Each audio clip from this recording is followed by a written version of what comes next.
Festive season may be in full swing. The RBA has denied mortgage holders an early Christmas present. At its final meeting of the year, the board kept interest rates unchanged at 3.6%, revealing a cut was not on the cards, apparently. Now heading into 2026, inflation looms as a big hurdle, with a rate rise potentially on the way. Joining us now is Paul Bloxham, Chief Economist at HSBC. Great to have you with us, Paul. So just take us through, first off, held this time around. Did you see it coming? Yes, we did, and it was fairly universally expected that the RBA would stay on hold at the meeting that it just had. But the key thing from the meeting was always going to be what the governor was going to talk about might come next. And what was clear out of the press conference is she's really providing quite a bit of clarity that interest rates probably aren't going to get to come down again.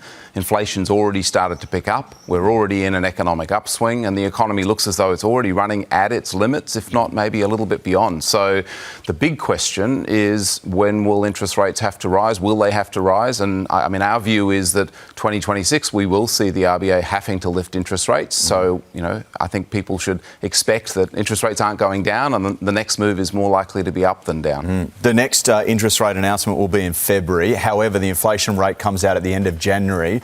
I'm a simple dude. I don't really fully understand this stuff. But one thing I do know is that over this period, we've just had Black Friday sales. We've had Christmas presents being bought. We've got people going on holidays. Do you see inflation continuing the uptrend?